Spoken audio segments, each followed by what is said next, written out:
ನಮಸ್ಕಾರ ರೈತ ಬಾಂಧವರೇ, ಟೆಕ್ ಇನ್ ಅಗ್ರಿಕಲ್ಚರ್ ಚಾನಲ್ಗೆ ಸ್ವಾಗತ. ಈ ಸಂಚಿಕೆಯಲ್ಲಿ 10-26-26 ರಸಗೊಬ್ಬರದ ಬಗ್ಗೆ ತಿಳಿಯೋಣ.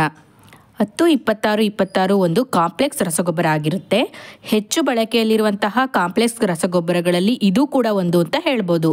ಈ 10-26-26 ಗೊಬ್ಬರ ಸಸ್ಯಗಳಿಗೆ ಬೇಕಾದಂತಹ 3 ಪ್ರಮುಖ ಪೋಷಕಾಂಶಗಳಾದ ಸಾರಜನಕ, ರಂಜಕ ಮತ್ತು ಪೊಟ್ಯಾಷಿಯಂ ಅನ್ನು ಪೂರೈಸುತ್ತೆ.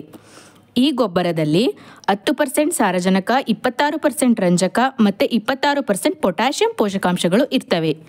ಸರಳವಾಗಿ ಹೇಳೋದಾದರೆ, ನೀವು 100 kg 10-26-26 ಗೊಬ್ಬರವನ್ನು ಹಾಕಿದ್ರೆ ಅದು 10 kg ಸಾರಜನಕ, 26 kg ರಂಜಕ ಮತ್ತು 26 kg ಪೊಟ್ಯಾಷಿಯಂ ಪೋಷಕಾಂಶಗಳನ್ನು ಪೂರೈಸುತ್ತೆ ಅಂತ.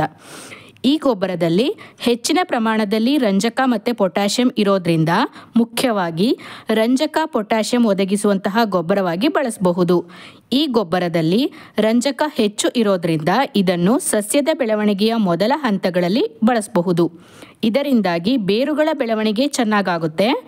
ಹಾಗೂ ಈ ಗೊಬ್ಬರ ಅಧಿಕ ಪೊಟ್ಯಾಷಿಯಂ ಪೋಷಕಾಂಶವನ್ನು ಹೊಂದಿರೋದ್ರಿಂದ ಇದನ್ನು ಬೆಳೆ ಹೂ ಬಿಡುವ ಮತ್ತು ಕಾಳು ಕಟ್ಟುವಂತಹ ಹಂತಗಳಲ್ಲೂ ಕೂಡ ನೀವು ಬಳಸಬಹುದು. ಈ ಗೊಬ್ಬರದಲ್ಲಿ ಸಾರಜನಕ ಕಡಿಮೆ ಇರೋದ್ರಿಂದ ಸಾರಜನಕ ಪೂರೈಸುವಲ್ಲಿ ಬರೀ ಈ ಗೊಬ್ಬರದ ಮೇಲೇ ನೀವು ಡಿಪೆಂಡ್ ಆಗಬಾರ್ದು.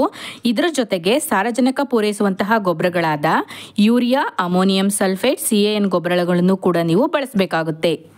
10-26-26 ಗೊಬ್ಬರದಲ್ಲಿ ಸಾರಜನಕ ಪೋಷಕಾಂಶ ಅಮೋನಿಯಾ ರೂಪದಲ್ಲಿ ಇರೋದ್ರಿಂದ ಇದು ಮಣ್ಣಿನಲ್ಲಿ ನಿಧಾನವಾಗಿ ಬಿಡುಗಡೆಯಾಗ್ಬಿಟ್ಟು ಸಸ್ಯಗಳಿಗೆ ಸಂಪೂರ್ಣವಾಗಿ ದೊರೆಯುತ್ತೆ. ಈ ಗೊಬ್ಬರವನ್ನು ಬಿತ್ತನೆ ಗೊಬ್ಬರವಾಗಿ ಮತ್ತು ಮೇಲುಗೊಬ್ಬರವಾಗಿ ಎರಡೂ ರೀತಿಯಲ್ಲೂ ಕೂಡ ನೀವು ಬಳಸಬಹುದು.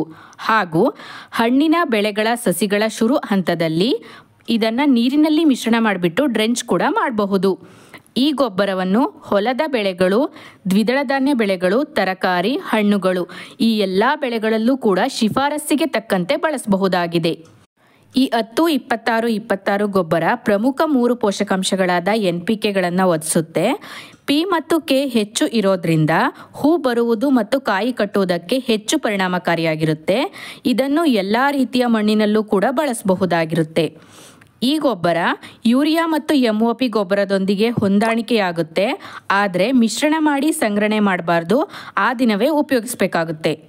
ಈ ಗೊಬ್ಬರವನ್ನು ಸುಣ್ಣದೊಂದಿಗೆ ಮಿಶ್ರಣ ಮಾಡಬಾರ್ದು. ಹಾಗೂ ಇದನ್ನು ಹಾಕುವಾಗ ಮಣ್ಣಿನಲ್ಲಿ ಸ್ವಲ್ಪ ತೇವಾಂಶ ಇರಬೇಕು.